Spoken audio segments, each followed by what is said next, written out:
It's been said that nothing tests a couple's relationship like traveling together.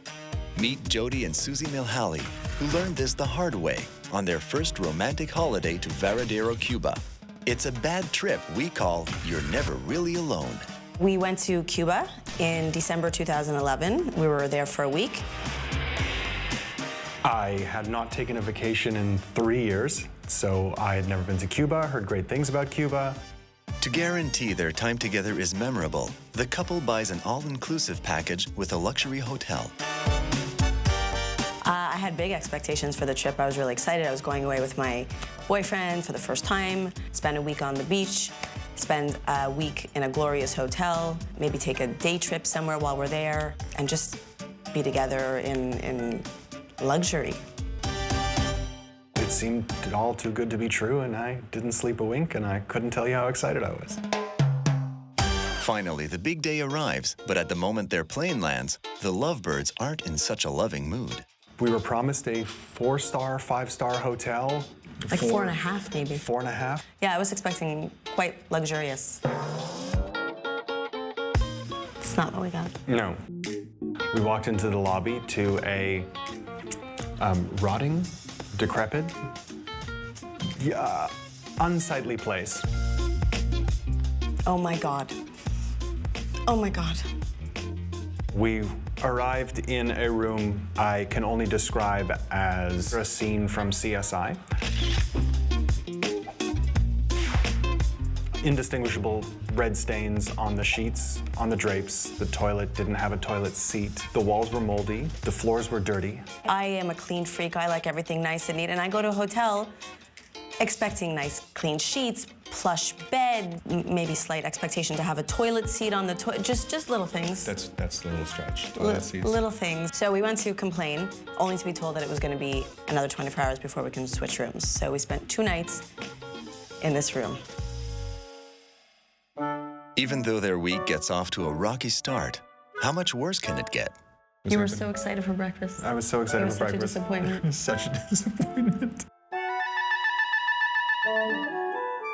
Breakfast was an utter disaster. There was a wide array of rotting fruits, indistinguishable meats, and eggs that had been sitting out probably for at least 12 to 24 hours. Thankfully, we were warned beforehand to bring our own food, so she packed some... I packed food. I brought meal replacement bars, just in case, and cans of tuna, which we ended up eating. This trip is going to be a disaster. I need a drink. When we arrived in the second room, that was still not up to par. A further fall into despair is all I can say. We did have a toilet seat, which was good. We did. We had a toilet seat. The room was still dirty, moldy, which is unfortunate. My girlfriend was very upset. I was very upset. I expected, I don't know, clean sheets, not mold, less lizards, ants. Ants. Oh, God, yeah. And I think it was overlooking a construction site even. Yes, It wasn't, there was no... construction site. They were building another hotel, so there was just a massive hole in the ground with trucks moving, I believe starting at 6 a.m. Yeah. So, the frustrated lovers asked for a third transfer to a quieter room. They told us, we're very sorry, it's going to take another day or two, and we were going to switch again to a third room.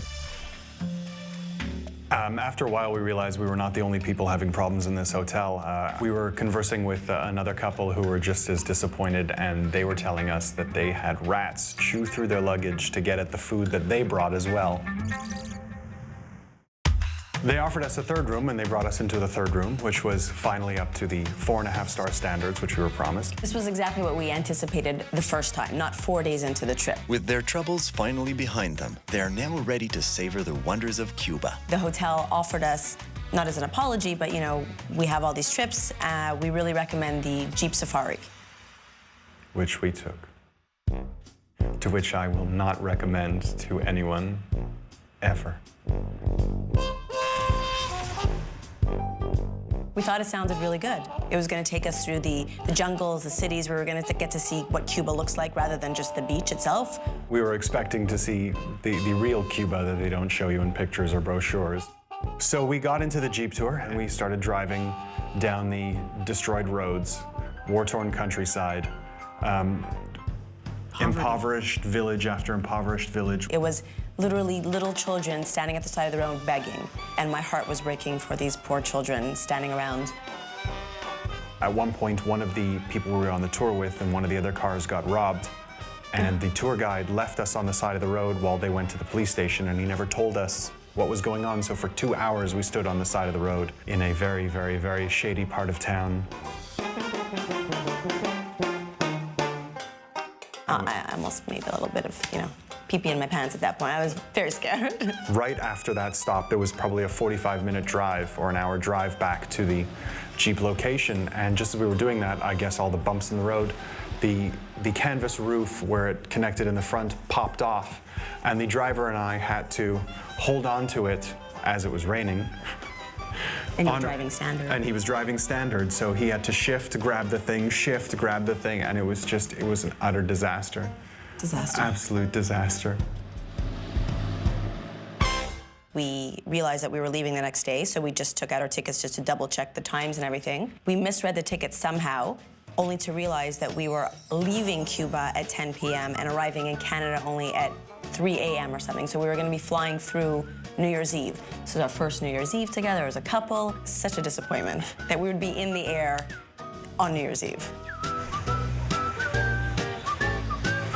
The pilot comes on, usual pilot, we're traveling at 32,000 feet and Happy New Year, everybody. And no one is really paying attention, so I lean in, I say Happy New Year. Jody leans over to give me a kiss, and it was a really long kiss, and he's struggling, and I feel like he's gonna stand up. What is he doing? What's taking away? And I look over, and he's holding a little ladybug box, which he opened up, and there was a ring in there, and I'm looking at the ring, and I'm looking at him, and what? What's this? I asked her to marry me. I remember her looking down at the ring, looking up at me and asking, are you sure? Are you kidding? Are you sure?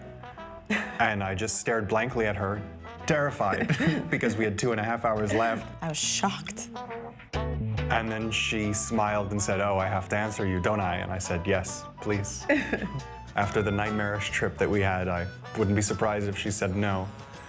But she happily said yes. She made me ecstatic and happy, and I can safely say that the end of that trip was pretty amazing. So now we're happily married with children, and it's amazing to say that all this came out of an awful, awful trip. We're thankfully laughing now, holding back tears somewhat, but they're tears of, do I be that cheesy and say joy? Don't. You're so cheesy.